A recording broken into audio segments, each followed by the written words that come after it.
Hello, everyone. I'm Dr. Ngozi Ezike, and thank you for tuning into another episode of More Than Medicine. Today, I am super excited to be joined by Jennifer DeCubellis, the president and CEO of America's Essential Hospitals, the national organization that represents hospitals and health systems that care for many of our nation's most vulnerable communities. But before stepping into this national leadership role, Jennifer served as CEO of Hennepin Healthcare in Minneapolis and previously held senior leadership roles in Hennepin County, overseeing health and human services programs. Jennifer, thank you. I know we've already had lunch. Thank you for joining me in this podcast this afternoon. Thank you. It's an honor to be here. I appreciate so much having the chance to come see Sinai Chicago and the hearts and minds that drive this place every single day. So it's an honor to be here. No, we're super delighted to have you. And I'm super excited that you're in this role. Like, you are our people. You know what we live, breathe, and deal with every day from being on the front lines yourself. And so to now be our representative in DC, like, this is where the magic happens. So thank you. I know you have spent more than 30 years working across healthcare and public health and human services. I usually like to start asking my guests, like, how did they come to where they are now? So how did you first get started in this work, and what initially drew you to serving communities through these systems? I would say very non-traditional path. Okay. So I think so many of us come into safety net healthcare because we care about people. We care about our communities. We want to make a difference, and we want to make a difference every day. And I would say that's where I started out. I'm actually, by training, a special education teacher, working with children with emotional and behavior disorders. Okay. I actually started my career here in Chicago. Oh, I didn't know that. I worked for an alternative school, and it was a school system that was serving young people who were not successful in the Chicago schools at that time. And what I found is that I jumped in and worked on some behavior programs for these young people. I had a classroom of 8 to 21-year-olds, all in one classroom. Imagine that. Okay. Often rival areas in the community. It was a classroom that I really believed needed some structure. And I put some programs together with my psychology background and ended up on the cover of the Star for turning around the classroom and really getting these young people invested in their own education and doing homework and really seeing some success points. I was immediately thinking, I'm young, I'm 21, I've arrived, I've made a difference. Wow. And I got called into the administration's office and was told I needed to stop doing what I was doing because I was teaching in a Montessori school. And if you know the Montessori philosophy, it is about young people will, if given the right opportunities, will teach themselves. Yeah. So being 21, living in Chicago, I resigned on the spot and said I won't trade in my values when I know this is a programming that makes a difference for young people. And I think that taught me at an early age. I didn't know how I was going to pay my bills. I didn't know what I was going to do. But I was really invested in working with the young people and their families to say this might not be the right school for your young person. And it taught me early on the passion of we've got to stop as a nation putting people into programs, and we need to do right by the communities we serve and wrap the right supports around people. And that led me into really caring about program design, redesign of our public programs, and let's make sure our public dollars are spent wisely, but invested in the communities where that investment is driving the outcomes that our communities need. So early on, that got me involved. Mm-hmm. I went back to school and went into clinical psychology, got into health and human services, and really have spent my career working on how do we design public programs to work for the communities we serve. At the end of the day, it shouldn't be convenient for me as a team member. It should be what makes a difference. And that's what I find at Essential Hospitals. Places like Sinai Chicago, it is where people are here for the right reasons. They're doing everything they can to make sure that healthcare shows up how the community needs us to show up, not how our payers want us to show up or the regulatory authorities, but truly making a difference for the community. Oh, I love everything about that. I mean, what I heard was that it's not about the programs. What's at the center is the people, and then the programs need to work for the people that we're trying to serve. And I'm just so grateful for you just being a woman of honor who said they're going to lock in on their values and do what is right. And so that's probably carried you all the way through and is going to be exactly what's needed in this critical role that you are in at this critical time. So let's go back a little bit to your time in Minneapolis. I know you're actually from there. So you were literally on the front lines of safety net healthcare there in Hennepin County as the CEO of Hennepin Healthcare. And now, of course, you're advocating for us nationally in Washington. But from your perspective, how are the federal policies shaping the realities that are facing the safety net hospitals today? I think we have some positive opportunities. So that investment in health and wellness, I think COVID taught us that. I took Hennepin Healthcare as CEO 2 weeks before COVID hit. 4 months later, we had the murder of George Floyd. 2 weeks following that, we had the city of Minneapolis on fire. I've never seen such committed people leaning into pain, leaning into community, and leaning into doing right by each other. And I think there's very few of us that would disagree that we want America healthy. COVID taught us when everybody's healthy, if everybody has an opportunity to shelter in place, to care for themselves, their neighbors, their loved ones, we all do better when we all do better. So I'm encouraged by that investment in primary care, that investment in prevention, early intervention. I would say what I'm worried about in the public policy landscape is we are not going to cut our way out of healthcare. So I started by talking about care redesign, and healthcare redesign is just as essential. We know we can't sustain the cost of our healthcare system across the United States, but we're not going to cut our way out of it. Exiting people from access to care might save us in the short term for a budget year. It's not saving us in the long year because then we have people that don't have access, that have chronic disease that we could have prevented, we could have avoided. We see them in emergency departments, we see them in acute care. So whole communities can be left behind with policies that focus on short-term gains such as budget cuts. And so I think that is the biggest concern I have is that we have to transform healthcare, but it's through investing in the right spaces, not just cutting. So that one cut lever, actually I believe will cost us more and it will cost lives. Yeah. That's chilling, but we know that those are the facts. And so as we think about America's essential hospitals, it might be a trade organization that many people are not familiar with. Can you tell us about the mission of this organization and how exactly does AEH work with safety nets like Sinai Chicago to promote and ensure equity and the access to care that the communities need? Absolutely. So I like to say America's Essential Hospitals is a boutique organization. So there are some large associations that represent people nationally. We tend to be smaller. And what I appreciate about that is we are very aligned in our values that I started off speaking to. So we represent almost 400 members across the United States. And those 400 members are typically academic medical centers.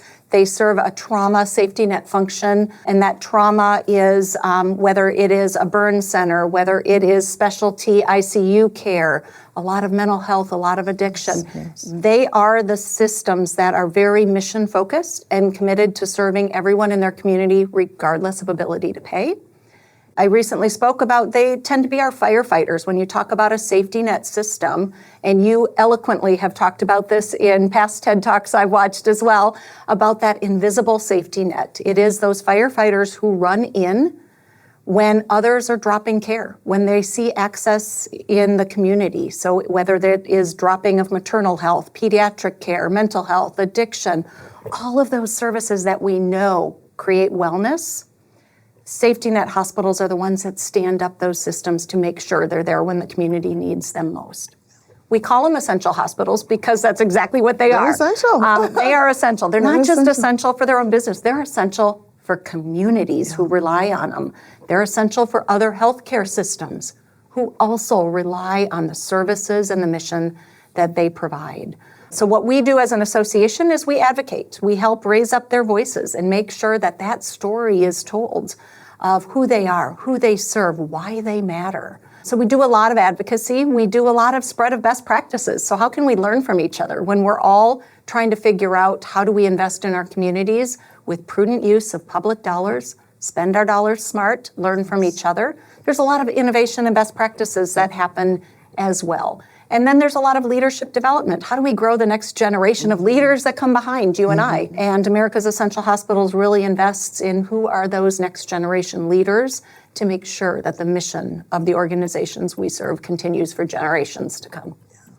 And so just putting a fine point on that, like these hospitals are so alike. They're so similarly mission-minded. And, you know, it's only 6% of hospitals nationwide that are considered, you know, safety nets, but they provide more than 30% of all the care for those in need and 40% of the level 1 trauma care.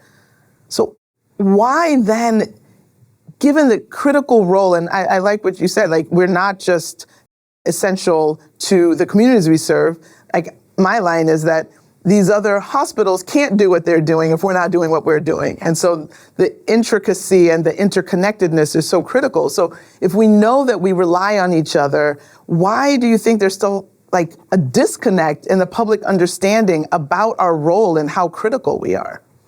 I think you don't necessarily know the role of a safety net health system until you've experienced it. And not everybody has had that experience. Sure. I know personally, I've had family members that have hit trauma points where I have never been more grateful that my local safety net hospital was there because they save lives every day. They have a specialty that others don't have. So I do think it is a little bit of the complexity of healthcare. Healthcare is so complex, and where we get our information from is either our personal experience or it's whatever social media we tend to follow. And right now, the misinformation that is out there is tremendous. Yeah. So healthcare is complex. It's highly regulated. People often believe that if you've seen one health system, you've seen all health systems. All it takes is walking the hallways here to see the mission in the eyes of the team members here, to see the patience and the gratitude for the safety net services you provide to them every day, to know that this is different healthcare.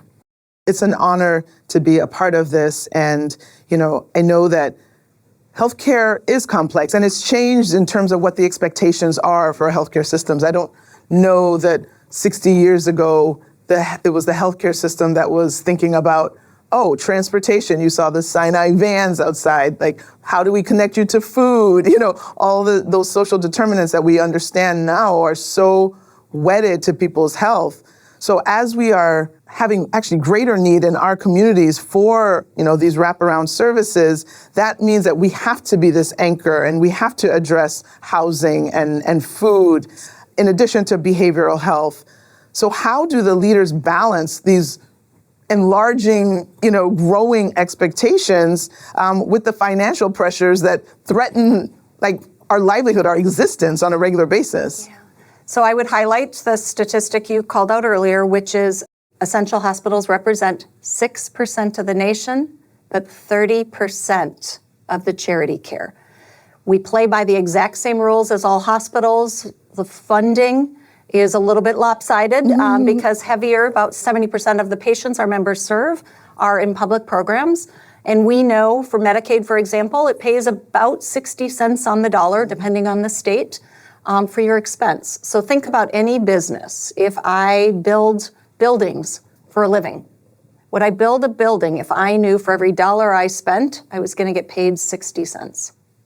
Most people wouldn't do that. It's not a business. It's not a sustainable business. Yeah. So this is a compassionate service that safety net hospitals provide to our communities, and yet it is woefully underfunded. So as we go into an environment where we're talking about cuts, you think about that 6 times the impact is what essential hospitals will face. And to your point, they're also trying to provide the transportation resources, the child care, the housing, the employment supports, all of the good things that we know create health. Which 60 cents on the dollar. 60 cents on the dollar, which create workforce, which create economic development. So these are often the economic engines that support whole communities in getting our workers to work, because if I'm not healthy, it's that much harder to work. So that balancing act, I think, is our biggest challenge, is if we take a short-term goal of a budget year and solving a state budget or solving a federal budget, And if that's what we're doing and we're cutting our way out of it, we're missing the whole point of essential hospitals, which is how do we invest in the right things so that people are successful, so that we can drive whole community wellness. And that is a huge opportunity. So I think the challenge leaders face is it's really hard to invest when there's policies that are cutting and cutting. And a fact you haven't mentioned, which is hospitals across the United States are running about a negative 6% margin. Essential hospitals are negative 7% on average. So that ability to invest in that very community that we care so much about is becoming harder and harder over time. So I think for leaders, it is strategic partnerships. It is how do we all think differently about healthcare and think about it together? How do we band together as whole communities to say, how can we invest and who do we need at the table? Because essential hospitals won't be able to do it alone. We absolutely need government partners, we need community partners, we need other nonprofits. It is how do we pool our resources to do smarter and better, because it matters so much to whole communities. And I love the idea of bringing all the different partners together. And let's not forget our corporate partners, right? What corporation doesn't want a healthy workforce, right? And so really bringing them to the table and thinking about what their role is to support this work is going to be an important path to sustainability. So in Congress, there's been this growing discussion about creating a formal federal designation for safety net hospitals. What does that mean for essential hospitals across the country, and how and why is that conversation happening now? Really excited about it because I do see it being critical right now, and we've seen it play out. So the designation is, if we don't know who safety net hospitals are, if we haven't formally, some states like Illinois have a definition. But if we haven't formally designated it at the federal level, it's really hard for them to know who needs the support. So who needs that 6 times the impact? Yes. Who needs that additional support? We have to define who they are so that we can get some interventions. Examples are during COVID. The federal government put out safety net funding because they knew disproportionately essential hospitals were hit because so many of our patients were the essential workers that were having to show up. They couldn't shelter in place. They were often unstably housed, unstably employed. So it was an impact. We know people of color. We saw the illness for COVID and the detrimental loss in the mortality rates, hitting that community harder than others. So when the government worked to step in and provide safety net funding, they didn't know who we were. So instead of waiting for a crisis, let's define it now so that before that next crisis hits, you know exactly who are those firefighters running in, and you're arming them with the tools to run in. I see opportunities when we talk medication shortages, supply shortages. If we get into competitive bid wars, those negative 7% margins mean you can't get the supplies you need.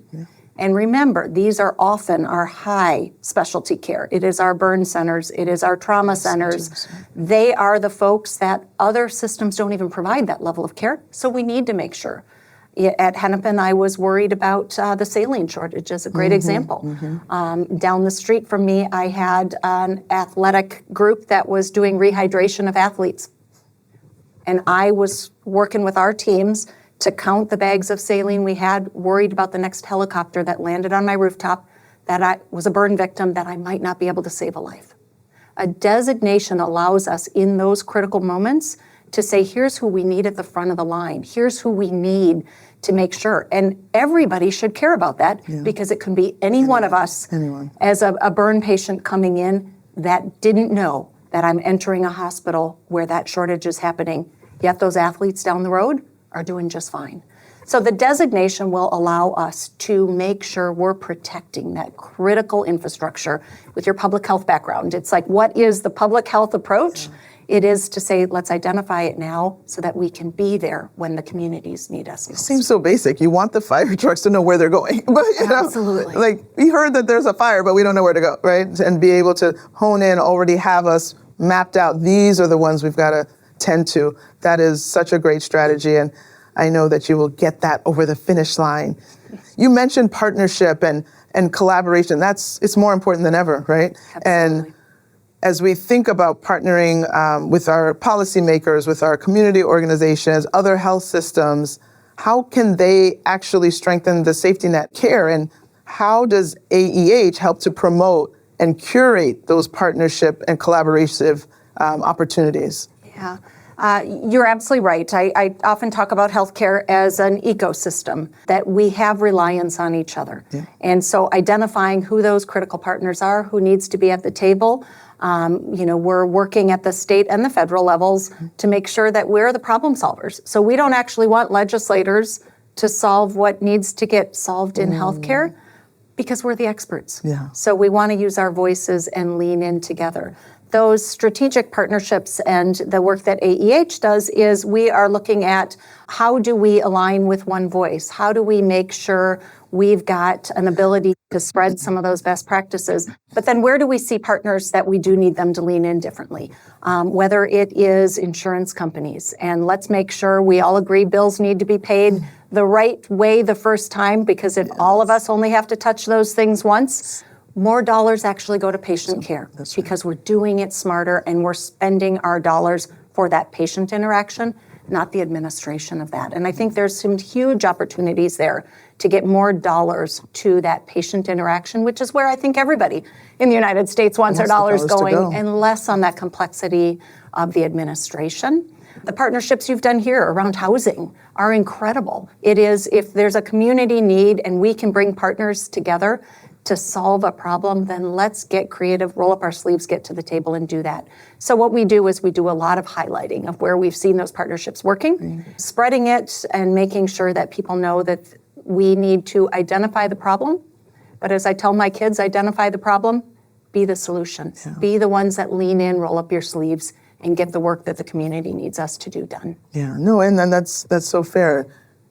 As well-meaning as our legislative partners may be, like, they're not the experts, right? We're the boots on the ground. We're the experts. And so really being able to not just say, here's the problem. Like, here's the problem and here are the ways that we think we can tackle it, and we want to help guide you so that we can do the right thing for And we're bringing people. Our partners with us. Yeah. Because it's going to take all of us giving up a little bit, That's right. doing things That's right. different, and That's being right. open at the end of the day to saying if our community is better off, who's against that? Yeah, again, putting those people at the center. Speaking of a program that really puts our patients at the center, let's talk about the 340B drug pricing program. We know that that's critical for safety net hospitals. Can you help our listeners understand why protecting a program like this is so critical for the communities that we serve? Absolutely. So 340B was intended, great program, developed at the federal level, really intended to provide the support so that nobody has to forego medication. That was the impetus. It was to say, let's provide a vehicle to make sure that no matter my financial situation, no matter where I show up for care, nobody has to decide between, do I get my cancer medications or do I not? And so the 340B program really was intended to make sure that a medication decision doesn't have to be made for a patient at the end of the day, that we make it accessible. And it was meant for essential hospitals, and I think they've done an amazing job. I have traveled with America's Essential Hospitals. I've traveled the nation over the past 6 months and seen incredible stories about patients' lives saved, chronic disease kept at bay, because somebody was able to get their medication. Whether it was the systems that take that 340B funding and they put it towards outreach, so that we can outreach to people who haven't picked up their medications to say, we noticed you missed your medications. What's the barrier? If it's that $5 copay you've got, we're gonna make sure you get your medications. We're gonna get it to you. It is the people that say, I can't afford to undergo this treatment. It is the patients who maybe have lost benefits because of an incarceration, a long hospital stay. You don't want to discharge them to the streets or to home and not have their medications. So the program is meant to reduce costs, to keep people healthy, to invest in wellness, and to overcome barriers that patients have in getting the health care they need. So it's working. And what we have to do is protect it and tell that story of the lives behind the medication decisions that we used to have to make before 340B and the difference it's making. So I go back to that. We want to make a difference every day, and that is what essential hospitals are about, and getting people their medications when they need it most is a critical part of that. Yeah, we're really excited for what we've been able to do in the city of Chicago. We've had 2 major, fulsome events, the community being at the forefront of these 340B, rallies, if you will, to really raise the volume on how critical this is, and hearing the patient stories. We had a cancer patient stand up and say, that's a false choice. Do I get my cancer medicines or not? That's a false choice. Yeah. And people shouldn't have to make that. And so hearing directly from the patients, that's hopefully going to touch the hearts and minds of the people who are making the decisions to say, this is a good program. So we are keeping our fingers and toes crossed that this great work and this great program will continue, because it is an important lifeline for the patients and the hospitals that are serving these patients. And what I hope is people can put themselves in the shoes of others to say, if this was me, if this was my loved one, if it was my mother, my father, would I want them to have access to that medication? Absolutely. It's a matter of health justice. Yeah. It's a matter of health justice. And we hope that everyone believes that we all deserve access to the care and the medicines that we need, and we just got to act on it now. It's not just a mantra, it's something that requires action. So this has been such a great conversation, and I always like to end on a super high note. And so from where you are, from being on the front lines to now being essentially our national advocate, what gives you hope? What gives you hope for the future of essential hospitals and the communities that we are so blessed to serve? Walking the hallways, walking places like Sinai, Chicago. You see the mission, you see the commitment, and you see the compassion. And that's how healthcare should show up every single time. So to your point, this isn't a business. It is an investment in the communities that essential hospitals serve.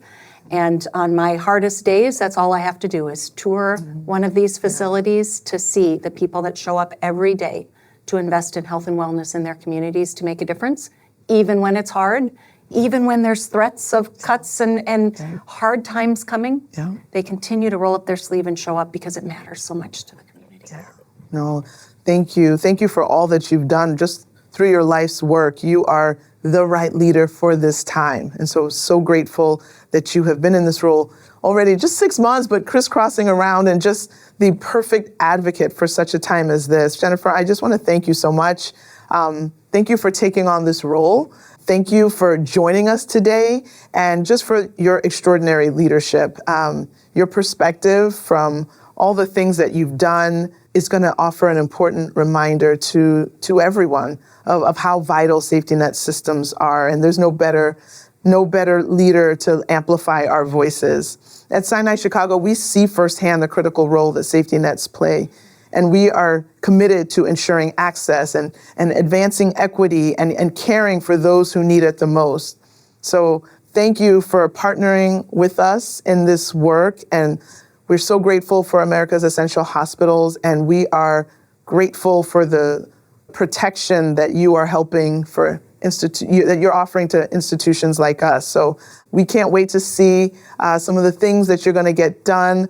And I love the idea of you sharing best practices as we figure out the solutions, some of the things that have worked across the country, and sharing that. You've connected me with other people, our facilities people who are dealing with our aged infrastructure. You've connected our facilities people, our general counsel, figuring out how we're going to exist in this new AI world. We appreciate that partnership and collaboration. And I just say thank you, and thank you for your leadership, and thank you for joining us here on More Than Medicine. And thank you. It will take all of us across the entire nation. This healthcare touches everyone, and we appreciate all the partnership to make sure we get this right. Awesome. Thank you. Thank you.